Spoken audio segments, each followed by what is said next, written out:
Sup you beautiful people. Hope you've had a fantastic day. Welcome back to another new episode of What If Naruto Was in the Marvel Universe. If you guys enjoy this what if, comment down below and let me know. And go ahead and check out other what ifs in the channel after watching this video. Don't forget to subscribe and leave a like, and also share this video with your friends. Before we get into it though, check out Bilibili Comics. Bilibili Comics is the official trusted place to read hit exclusive series from top creators. Bilibili Comics is a great online webtoons and webcomics reader among all reading apps. Enjoy the best new comics, manhwa, and exclusive webtoons on Bilibili Comics. Download the app now and jump right into it. The link is in the description. Now let's start this video. Triskelion, Washington DC. February 13, 2009, 5 o'clock local. U3. Fury pointed to Coulson, Barton, and Romanov. Come with me. He lifted the box of the podium and handed it over to Hill. I want you to burn that later, he said before walking out of the room, followed by the group. Fury walked across the hallways of the Triskelion and up the elevators, until he reached his office. He inputted his biometric scan to open the door, then walked in. When the door closed, he pressed the button for the blackout protocol on his desk.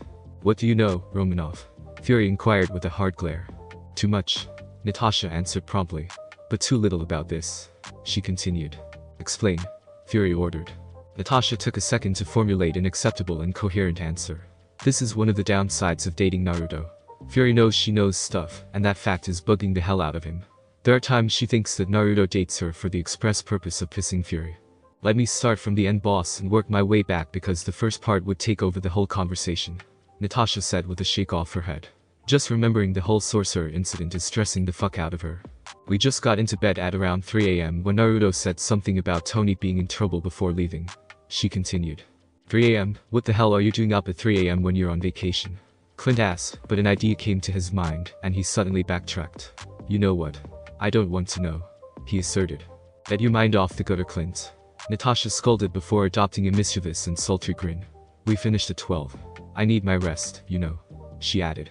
Clint tried to cover ears as he doesn't want to hear the sex life of someone he considers a sister, but he's just too slow. Phil remained stoic as ever with his patented smile, but Natasha could make out a little pink dusting on his cheeks. Fury cleared his throat to get everyone's attention. Moving on. Any guesses how he knew and what he could have done after he left? Either he has someone looking over Stark or...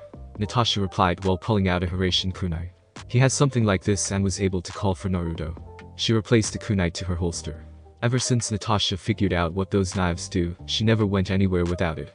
As for what he did after he left, I have no idea. He might have rescued him or just went to get some intel.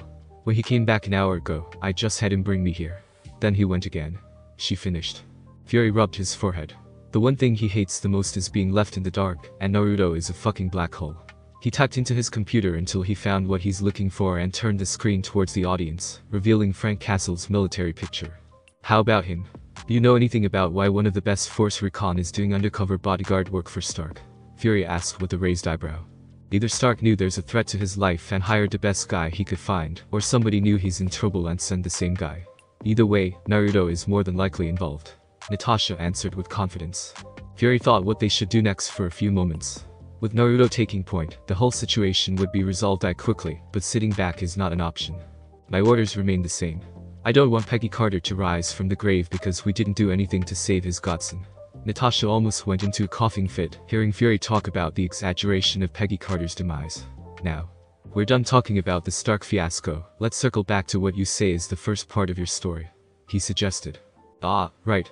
That one, Natasha let out, dreading the headache the following conversation would cause. I really don't want to report about this, but this is something you should know, boss, she said, giving everyone her thoughts about the topic.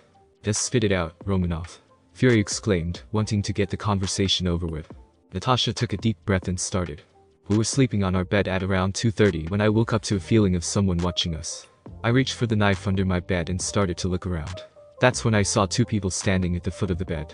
An African-American man and a bald European woman.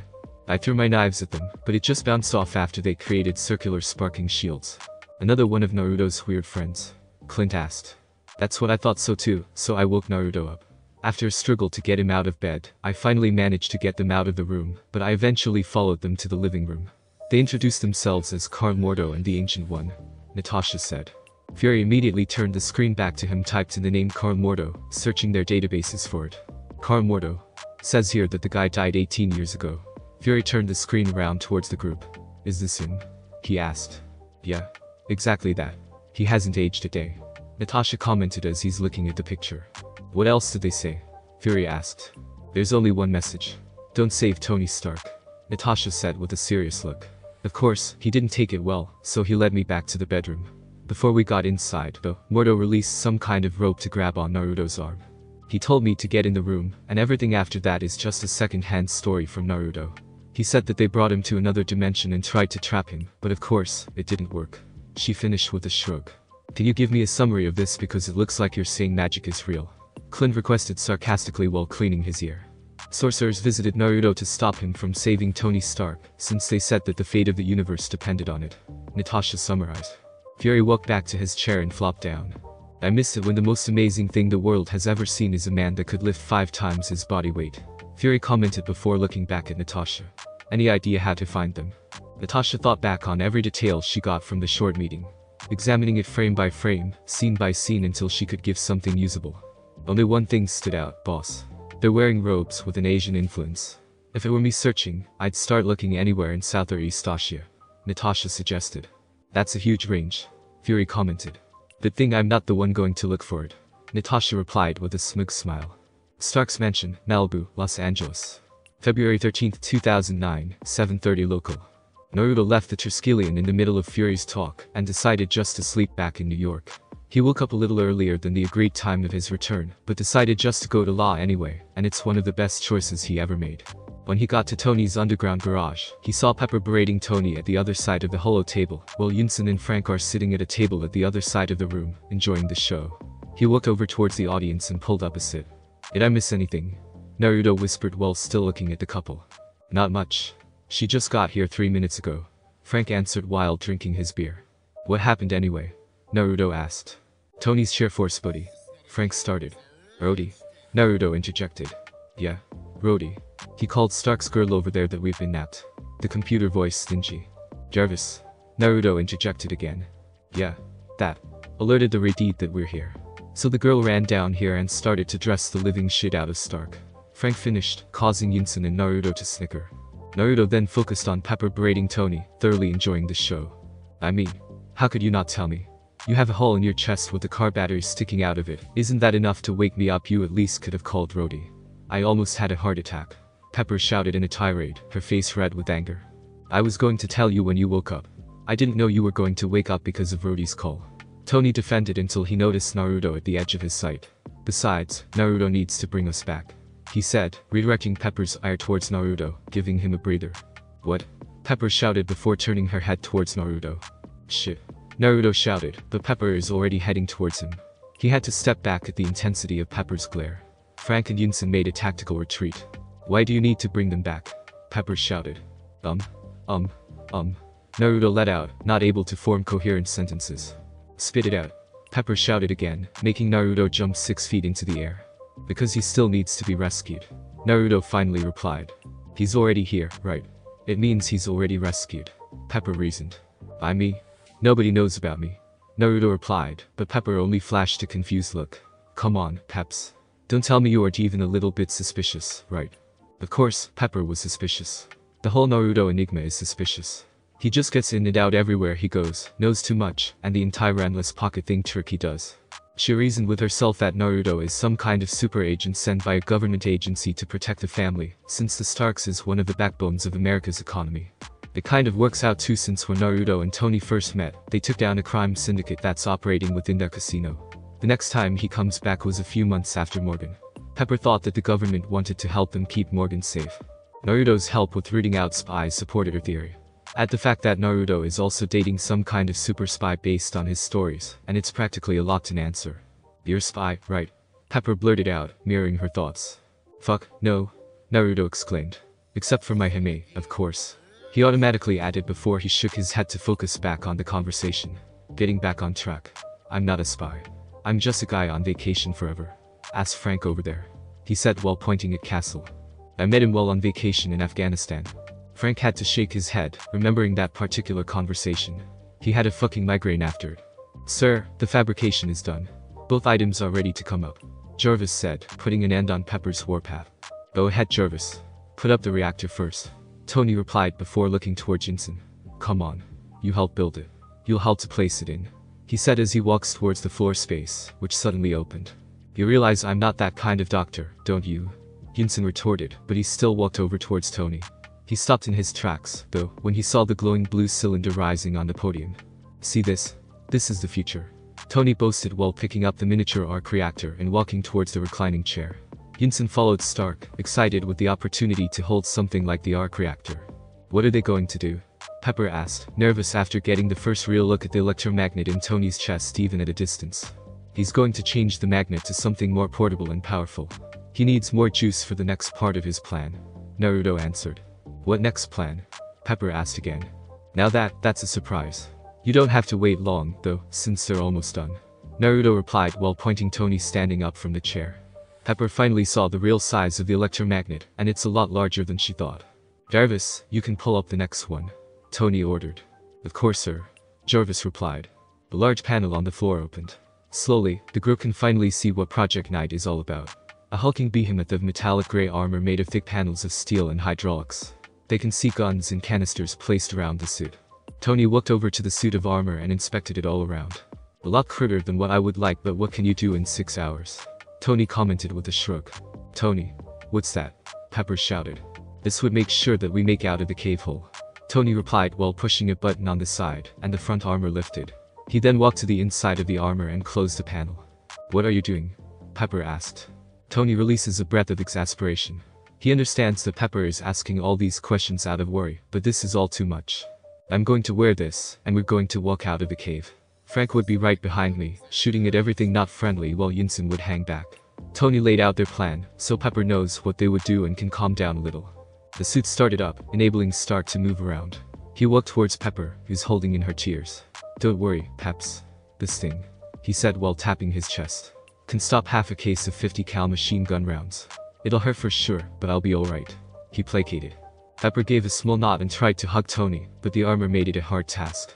So Tony lifted his helmet and leaned a little, giving Pepper a kiss. Tony separated from Pepper and moved towards the blank wall and removed his gloves. He placed his palm on the corner, and it split open. I thought you got rid of that. Pepper stated in a slightly cold tone. Good thing I didn't, right? Tony retorted cheekily before turning towards Frank and Yinsen. Take your pick. The more, the better, he said. Frank walked towards the wall and scanned it. He started pulling down guns, knives, and mags. He handed over an Uzi and a handgun towards Yinsen when he got closer. We need a bag. Food and water as well. We might wander around the desert for a while before a rescue team could find us, Frank suggested while checking over the guns. I got your back, Naruto replied from the sidelines. He reached for his back with both hands and took out 3 duffel bags with the left hand and 3 military backpacks with another. He tossed all of it on the floor with the packs sounding full.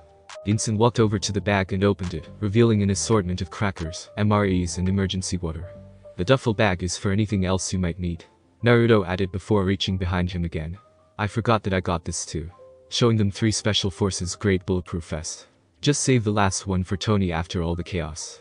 Frank stood up from his spot and took a duffel bag and 2 vests, leaving the last one for Yinsen, and giving Naruto a grateful nod when he stood up. He placed a vest in the bag and extra guns. Yinsen put on the vest and took 2 backpacks, placing one at the front and another at the back. He did this since Tony would not be able to carry the bag while in the suit, and Frank is already carrying the duffel bag. The backpacks would hinder his maneuverability, but it's better to be him than Frank. Frank finished packing up and looked towards Yinsen. When he saw Yinsen packed up, he turned towards Tony and nodded, indicating that they're ready. Tony walked over to Pepper and leaned down a little. We'll be back in 3 days to a week. Don't worry, Pep. I'll come back, Tony said before kissing her again. He then walked towards Frank and Yinsen. Don't worry, Pepper. I'll watch over them. If they're not found in a week, I'll lead Rody to where they are, Naruto reassured Pepper as he hugged her. Naruto walked over towards the trio and reached behind him again, and pulled out 3 Hiraishin kunai. Take one, Naruto ordered. Tony, Frank, and Yinsen took one each, but giving it a skeptical look. Keep that on you at all times. If there are any emergencies, just throw it to the ground or to where the crisis is. The trio pocketed the knife to wherever they can place it. At the bottom of the backpacks are red tags. Pull it right before you get rescued. It would burn the whole thing, making sure that nothing points towards me. Understand? Tony and Yinsen immediately nodded, but Frank needs to get one last word in. Geez, you're more paranoid than some spooks, Frank commented. Naruto let out a small grunt before grabbing the straps of the bag of Frank and Yunsen, while placing his palm on Naruto's armor. Give them hell, eh? Naruto said before the whole group disappeared, leaving a dumbfounded Pepper. Pepper stood there for quite a while, staring at where the group was standing before she was snapped out of her stupor. Ma'am? Morgan is finally awake, Jarvis reported. Pepper shook her head and walked out of the garage, silently praying for everyone's safety. Kamertaj, Kathmandu, Nepal. February 13, 2009, 12:45 local. Mordo. Is everyone else okay? The Ancient One asks as Mordo walked towards her. It's a weird feeling for her, asking the well-being of her disciples. The brief contact they had with the fox was enough to blur their immediate future, making her blind even with the use of an infinity stone. Yes, Ancient One. Mordo replied with a small bow. No more additional casualties. I was the last one to leave. He continued. I also sent a few masters to retrieve the bodies, or at least as much as they can get without alerting the fox. Thank you. The Ancient One replied. Mordo accepted his master's gratitude. The pair stood over the balcony overlooking the training fields where the sorcerers are calming themselves down. Seeing your colleagues ripped apart with the real threat of following the same fate is enough to stress anyone out. Especially the apprentices who have never experienced real-life combat. Mordo was looking at the sorcerer's shaken expression when he decided to break the silence, and asked a question that's been bugging him ever since the mirror dimension. Can we fight him? Mordo asked in a silent whisper. Of course, we can fight him. The Ancient One replied. But that's not the right question to ask. She added. Can we win? Mordo amended his question. I'm not sure. The Ancient One confessed. There are just too many unknowns about him, but from what I saw, we would need an army of masters specializing in detection and combat to have a winning chance. She explained. Mordo had to agree with his master's assessment. Their whole encounter with the fox was just a series of surprises and fuck-ups. He's sure that the Ancient One noticed that the fox was only playing them evident by his calm demeanor throughout the whole confrontation. We should have marked the location of their apartment. Mordo let out. They only found the fox by a group of 5 eldest masters, sending their consciousness to the newly opened chakra network, and finding anything that's out of place. A dangerous venture that cost them the lives of 4 of the masters that turned to stone, but the radical idea bore fruit. The last one was able to find an anomaly. A self-contained source of chakra that has emissions barely, but its presence alone was enough to distort the natural chakra network around it, just like a black hole. A massive invisible force of nature that alters the space around it. The master was able to open a portal to the fox's location before his limbs turned into stone. Too bad they didn't try to find out where the exact location was geographical. All they know was that it's somewhere in New York. And with the knowledge of the fox with runes, they might be able to find him like that again. We can't do much about what happened in the past. We can only prepare for the future. The Ancient One advised before a novice recruit came running towards them. The novice gave them a bow of respect before reporting. The masters that just came back from the mirror dimension wanted to report something. The novice reported. The Ancient One and Mordo looked at each other with worry. They wouldn't call for the Sorcerer Supreme without a significant reason.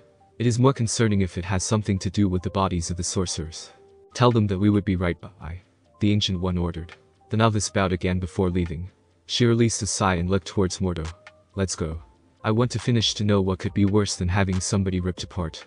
She said before starting to walk to the hospital wing.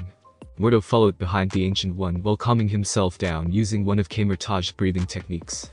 His mind was running to different scenarios of what could have happened with the apprentices and masters. When they finally entered the morgue, he counted 27 tables with bodies covered with mystical white fabrics that would preserve the body, as long as it's covering their body. The Ancient One walked towards the masters with Mordo following close behind. Is this everyone? The Ancient One asked, referring to the bodies. As far as we can tell, yes. A master answered for the group. We counted 22 apprentices and 5 masters. We have retrieved most of their bodies, but some parts just can't be recovered, like most of the abdomen for some of them. He explained. At least we can give them a proper burial. The Ancient One said with a sad voice. What did you want to tell me about the bodies? She asked, wanting to get to the point of the conversation. The master had to rubbed his forehead, dreading the conversation. He extended his arms behind him to one of the other masters, which promptly handed him a sack bag. We took this bag to gather all the valuables they might have. The master explained while handing it over to the Ancient One. The Ancient One took the bag and opened it, seeing that there's nothing inside. This is empty. The Ancient One retorted, thinking why would they give the bag to her, until she realized a crucial detail and looked at her hand and the other masters. Where are their sling rings? She asked in a whisper. They have nothing on them except for their clothes. The master replied, already knowing how dire is the situation. Is there any sign of the fox still in the mirror dimension? The Ancient One inquired. No, but we're not looking for him since we want to keep some distance from him. The master explained, which the Ancient One understood and supported. We must assume that he can get out of the mirror dimension in the future if he's not out already, the Ancient One stated. The group was silent, contemplating the disaster if the fox could bounce around the world. The cunningness and the skill of the fox are extremely worrying already. We need to make sure that the next timeline nexus must happen, the Ancient One asserted. What is the next event? Mordo asked from the sidelines. We need to make sure the sleeping soldier wakes up, the Ancient One replied. Captain America needs to be found. Stark Industries main office, New York. February 13, 2009, 9 o'clock local. Obadiah Stane, the business mogul and a father figure of Tony Stark. He's a 6'1", blue-eyed, 65-year-old man who has one of the best business-oriented minds in the world. He was a friend and rival of Howard Stark, Tony's father. They met each other through Maria Stark, who Stane once stated. When the Starks died in a car accident in 1991, Stane stepped up and held the company together until the golden child, Tony Stark, can take over the company again. Stane was pushed to the sidelines and later became a business partner to Tony's growing company. Of course, he didn't like that he was now only receiving scraps from the multi-billion-dollar company, but he didn't become known as a business mogul for not thinking stuff through. He waited for his time, making connections, and preparing moves for the future. The first thing Stane did was to build up his war chest for an eventual takeover. Good thing he has the perfect way to do it. Being in the weapons manufacturing industry, it's easy to find people with less than stellar reputations. Stane started fudging data to give some buyers more than they bargained for as long as he was given a cut. This side business snowballed into a highly profitable business that caters to the lowest of the low, corrupt governments, tyrants, and terrorist groups.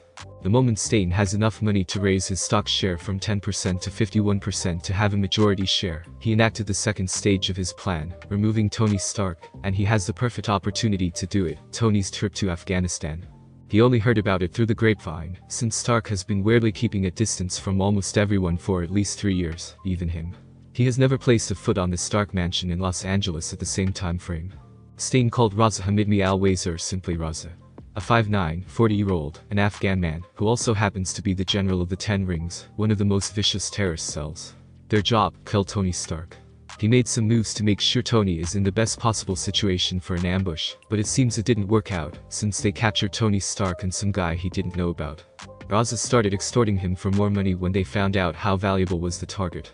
Stane was debating with himself if he should just pay or get rid of Raza to tie loose ends. The choice seems to be clear, but there seems to be a more problematic development. What do you mean he got away? Stane shouted to his 3-level encryption phone. I didn't say he got away. I said he disappeared. Raza replied. A few hours ago, the camera feed from Stark's jail cell failed, prompting the guards to call him over. He ordered his men to enter the room to check out what's the problem, but no matter how much they push through, they can't get in. It took them almost 10 minutes to push through the door, which suddenly lost all its resistance. When they got in, no one was inside. Of course, he tried to find them but to no avail. That's the same thing. I thought you were at least a competent, but it seems you're as useless as the rest of them. Stane shouted. He would have continued with his tirade if his secretary's voice didn't blare through the speakerphone. Mr. Stane, your 9 o'clock has arrived, the secretary said. Stane rubbed his forehead to settle down the headache that's forming. Fix your fucking mess, Raza. Kill him, and I'll double the deal. Stane ordered. Triple. Raza replied. Fucking terrorists. Stane said to himself. Just do it, he said before ending the call. Stane took a calming breath and pushed a button on the phone. Send them in, Stane said to his secretary. A few seconds later, an unassuming man in a suit walked into Stane's office. The man walked towards him and extended his hand. Good morning, Mr. Stane. I'm Agent Coulson from S.H.I.E.L.D. Phil introduced himself. Stane hid his momentary panic. An agent coming to him is never a good sign if Tony's kidnapping happened just a few hours ago, but he played it cool. Still, Phil Coulson recognized the panic. Stane held onto Phil's hand and shook it. S.H.I.E.L.D. Never heard of it. Stane replied genuinely before releasing Phil's hand. That's the way we like it. Phil replied with a smile before adopting a more professional look. I'm here to determine the possibility of Mr. Stark to cut a deal with his kidnappers to save himself. Stan walked over to the liquor table and poured himself a drink. Have you already been informed that Mr. Stark has been kidnapped? Coulson continued when Stane remained silent. Stane swirled his drink, taking a moment to formulate his answer. Tony is a one-of-a-kind man. A mind that comes only once every century. Nobody can deny that. Stane drank a swig from his glass. But there's something that comes with that, a stubbornness no one can match, and an ungodly amount of skill to piss someone off. He added, unconsciously channeling his frustration about Tony's disappearing act. So I'm saying it right here and now. There's no fucking way Tony would betray his country. He finished. Phil stood there for a moment, studying Stain's words and nuances. That's all I needed to hear. Phil said while pulling out a calling card from his inner jacket pocket. You can call me using this number if you have anything else to say. He continued while handed over the calling card. I'll leave you to your business, Mr. Stain. Thank you for your time, he said before walking out of the office. Stain looked over the card before drinking everything in his glass with one shot. Phil, on the other hand, started dialing a number on his phone. He waited for someone to answer before starting to talk. Stain knows something. Northern Afghanistan. February 13, 2009, 1930 local. The group appeared at the only blind spot in the room from the CCTVs, although it's a tight fit, especially with Tony in his armor. Naruto grabbed Tony's helmet and pulled him closer. Remember, show them no mercy because they will show you none of it. They would rather kill you than exposing themselves, Naruto said while staring straight into Tony's eyes. If you want to marry Pepper in the future, which I say you're crazy if you're not planning on it, and get home to Morgan, you need to push your emotions aside temporarily and deal with all that crap later. You get me? He finished.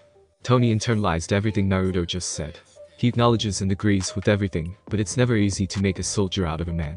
It took him quite a while before Naruto noticed that Tony is finally in the correct mindset to do it. I'll be waiting outside maybe a kilometer away, so go wild, Naruto said before disappearing. Tony checked his gear, which Frank and Yunsen followed. Why didn't Naruto just give us the gear after we busted out of here? Yunsen asked. He's been thinking about it since right before they left Tony's garage. Yunsen's question stopped Frank's checking out his gear. Motherfucker, Frank let out, which caused Tony to chuckle. Come on. We still need to bust out of here, Tony said, getting the group's attention into focus. He worked his way in front of them.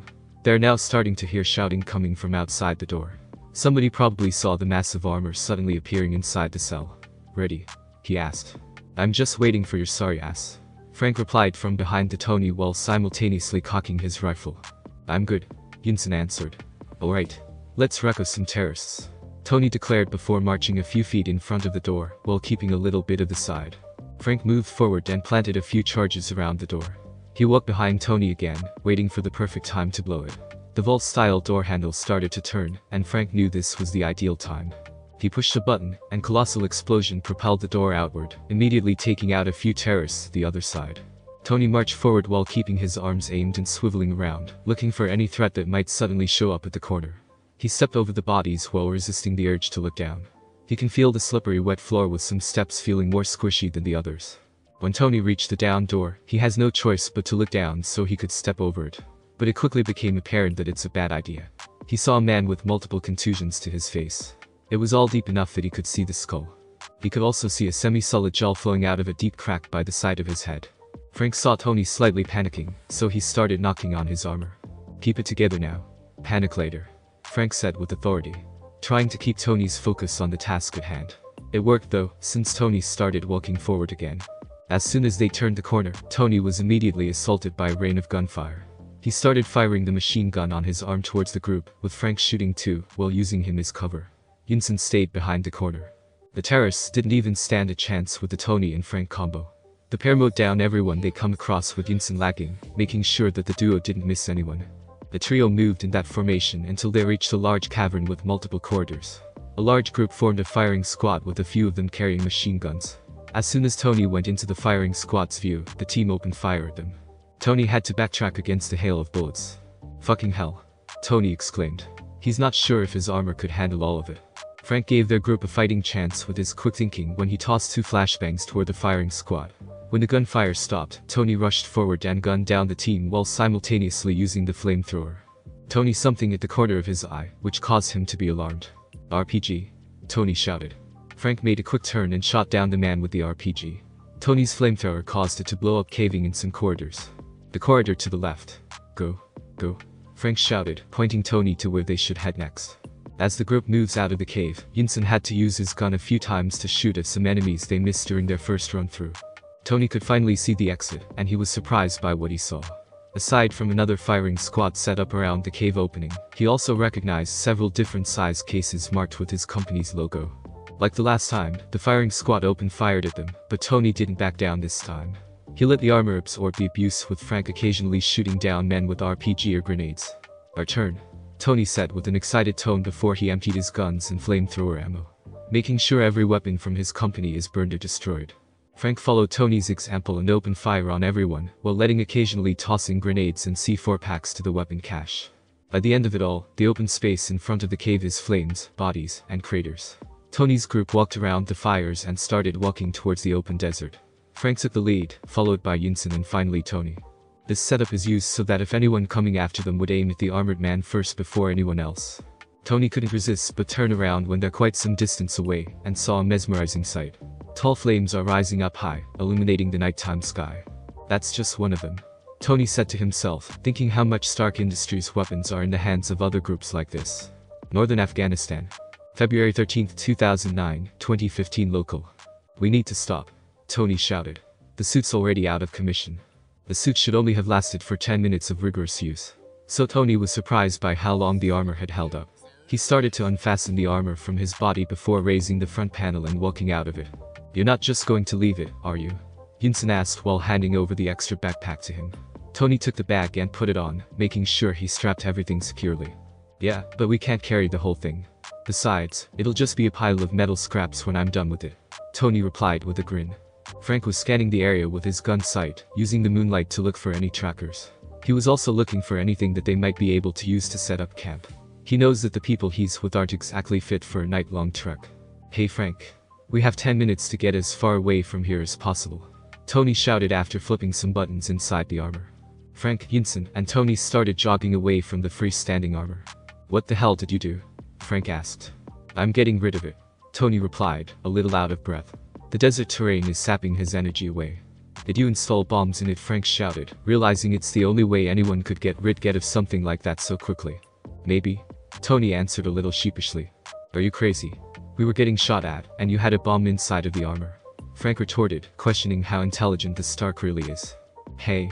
If the suit exploded, it meant I would have died either way since it couldn't handle the punishment, Tony defended. Frank had to accept Tony's logic. If the explosive really is inside the armor, a bullet could only set it off if the suit had already been pierced. Hey. You're going to want to see this, Tony shouted before turning around. He had been counting down ever since they started jogging away, and the suit was 20 seconds away from blowing. Frank and Yunsen stopped in their tracks and turned around. Just in time too, since a few seconds after they turned back, they saw something launching high up into the sky. When it reached a few hundred feet, the whole thing exploded, temporarily illuminating the night sky with a big ball of fire. You attached a rocket to it, Yunsen retorted, still catching his breath. Oh yeah. You've got to attach a rocket to everything you can. It's like being a genius in Billionaire 101. Tony retorted with a serious expression. Seeing Yunsen's "Are you serious?" reaction almost broke his resolve and released a laugh. He finally understood why Naruto continuously messes with everyone. Frank was looking at the dying down flames in the sky when he figured out what Tony's aim was. Ha! You made a flare on steroids, Frank commented with slight amusement. Got it, didn't you? Now the rescue team will know our general direction.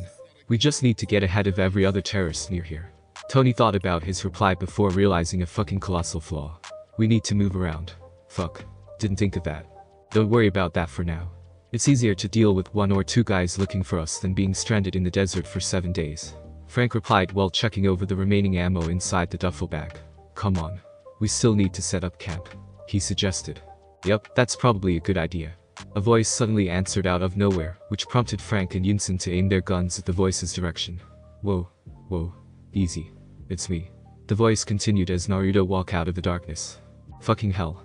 We almost shot you, Frank let out while lowering his gun. Hey. I live, Naruto said listlessly with a wave of his hand, dismissing Frank's statement. Where were you? I thought you'd meet us when we got out of there, Tony asked. I just cleaned up what you left behind, Naruto answered. I blew up some huge cache inside the cave, practically leveled the whole mountain above it. He chuckled, remembering the whole thing. Blowing stuff up certainly suits the soul. I tried finding the head honcho of the group, trying to find out who orchestrated the entire thing, but I didn't find the guy there. So he might be in some other place being an asshole. He found him, of course, but he didn't take him out yet. Raza would be his bait to find the head asshole. The 3-layer encryption made by Stark for mid to high level employees is just too strong for his mediocre skills, compared to Tony, of course. Raza's not there, Yunsen asked with skepticism. As far as I can tell, there were no bald terrorists there. I'll have to piece some parts together just to make sure, Naruto lied. He didn't have to do the last part, but he just wanted to say it. His answer gave him the desired reaction, though. Why do I let Morgan leave you again? Tony asked, partially recognizing the fact that Naruto is a dangerous and probably unstable individual. You have a kid. I know I'm not updated with the news, but I'm reasonably sure the higher-ups would at least talk about their lead weapon manufacturer having a kid. Frank asked. Tony realized his slip-up. He didn't want anyone else to know about Morgan. Obi, who he considers a father figure, doesn't even know about Morgan. But it looks like 2 new people would know about his ball of sunshine. Morgan. My daughter. You named your daughter Morgan? Frank asked incredulously. It came to me in a dream, so sue me. Tony defended. Anyway, Pepper and I don't want anyone to know about her for reasons exactly like this. I even have her papers held so no one could accidentally find out about her. He explained. Frank had to admire Tony's forward thinking and protectiveness. The kidnapping incident just reinforces Tony's reason to do it. I still think it's too much, though. Especially since she's growing up. Naruto interjected, but he continued when he saw the skeptical look on Tony and Frank's face. She'll never develop her social skills if you keep her confined longer. Besides, just ask me to look after her, and nothing serious would happen to her. I love the kid too much to let her have anything more than a boo-boo. He said the whole thing seriously. You still need to hire me, though. Fucking hell. Are you a merc or something? Tony exclaimed. Something of that sort. Naruto answered with a shrug before reaching behind him. I forgot to give you this stuff. He said while tossing the items in front of the group. I thought you might need some camping gear. He finished. Frank knelt in front of the supplies and opened it, and lo and behold, a large tent, 3 sleeping bags, fire starter kits, and canteens. Did you miss anything? Tony asked sarcastically while looking over Frank's shoulder. Yup. The sat phone and GPS. Naruto replied with a grin. Tony looked at Naruto disbelievingly, which Frank and Yunsen mirrored. I fucking hate you right now. Tony exclaimed. Malibu, Los Angeles. February 13, 2009, 1500 hours local. Phil was driving towards the Stark mansion in a SHIELD standard issue SUV. This would be the first official contact any SHIELD agent has had with the Stark family, ever since the death of Howard Stark. Of course, Virginia Potts is not officially a Stark yet. But she's the mother of the Stark heirs, and the person that makes Stark Industries run smoothly from day to day. As Phil got closer to the Stark mansion, he pulled his car over to a small mansion, compared to the other houses in the neighborhood. He drove the car towards the driveway, stopped in front of the external intercom, rolled down the window, and pressed the talk button. I'm here to visit Uncle Billy. Phil said the prompt key. The house is under the use of SHIELD to monitor the high-class neighborhood, especially the Stark household. I'm sorry, but Uncle Billy is playing golf. A female voice replied through the intercom, using one of the code questions. I'll just wait with Cousin Jenny then. Phil answered. The gate swung open not long after, and he drove around the property until he reached the driveway at the backyard. He got out of the car and walked inside the house without missing a step. When he got inside, he was greeted by his longtime friend Agent Melinda May. Melinda May is one of the few female agents with more black belts hoarded than the Black Widow. She's a 5'3", 42 years old, Asian woman, with dark brown hair and wavy black hair. SHIELD considers her as one of their best pilots and field combatants. Melinda was a successful figure skater until she decided to quit and pursue martial arts instead. Her reason? Ice is too hard, and martial arts have padded floors. She later pursued a career with SHIELD and quickly rose through the ranks. She married a psychiatrist, Andrew Garner, a few years back. But it looks like her fairy tale would come to an end, all because of a fucked up mission in Bahrain. May and Coulson were sent by SHIELD to do an index asset evaluation and intake or welcome wagon mission, involving one Eva Belyakov a year ago. The pair arrived in Manama, Bahrain, with a strike team of 10 agents. It was supposed to be a simple mission, but everything went downhill after they arrived. Eva seemingly controlled a group of Bahrainian gangsters with a young civilian girl as a hostage. The pair decided that the strike team should rush in and take out everyone quickly, before the situation could escalate. The team remained in communication until the agents started to suddenly fall out of contact. With the situation quickly spiraling out of control and backup hours away, May decided to go in against Coulson's wishes. She noticed 2 things immediately. Eva's powers involved conscious control, and her agents are already brainwashed. She had no choice but to take everyone down using only a knife. When May got to the center of the building, she quickly dispatched Eva to break her control of everyone. She walked over to the civilian girl and cradled her. However, she figured out that it was Eva's daughter, Katya, who was controlling the men. With no other choice, she killed the 8-year-old girl, immediately freeing everyone from the enhanced control. The story of May's exploit was spread throughout SHIELD's grapevine, and she acquired one of the most well-known nicknames inside the agency, the Cavalry. Everything has a cost, though. The Bahrain mission caused something to break inside of her. Her life went downhill from there. Melinda's effectiveness in the field dropped sharply, and she was always second-guessing herself. Phil tried to help her regain her flair and passion for the job to no avail. Her marriage with Andrew quickly went downhill as well, and they're now in the final stages of divorce. Currently, she's only doing low-stake field jobs like surveillance until her transfer to desk work is approved. Hey Phil. It's great to see you. May greeted Phil with a hug, surprising the other agents under her command. You're here for the Starks files? She asked after the two separated. Yup. I want to know if I missed anything. Phil replied with a smile, genuinely glad to see his friend. While Phil was answering her question, Melinda noticed the other agents are looking at her weirdly. What are you all looking at? You still have a lot of compiling to do. May said towards the gaping agents, causing them to panic and scurry on to what they were supposed to be doing. Come on. I prepared a data packet last night. She told Phil before leading him up the stairs towards her office. Still scaring people, huh? Phil said with a joking tone. Melinda had to smile at Phil's usual banter, but she didn't engage. She just had no energy in her to continue the conversation. Phil noticed May's lack of energy, but he just filed it away for later. He couldn't do anything else to help her without the possibility of making it worse. When the pair got inside the room, Melinda picked up a phone on top of her desk and handed it over to Phil, who immediately took it. Give me the highlights. It'll take too long to read the whole thing now. Phil told Melinda while pocketing the phone. She took some time to scan her mind through the report and compile the important ones. The previous supervising agent first noticed the kid a year ago. Stark upped his security system and expanded his net well over her observation range. Somebody must have tipped him off because his bodyguard called the FBI about who's watching them. The SA was pulling his hairs out, since only second-hand information was coming in for at least a year, when he decided to do something drastic. Melinda said the last part while pulling out a folder and retrieving an aerial photograph from the inside. He ordered satellite surveillance and medium-altitude flybys to get some aerial photographs, and he saw this. She handed over the picture to Phil.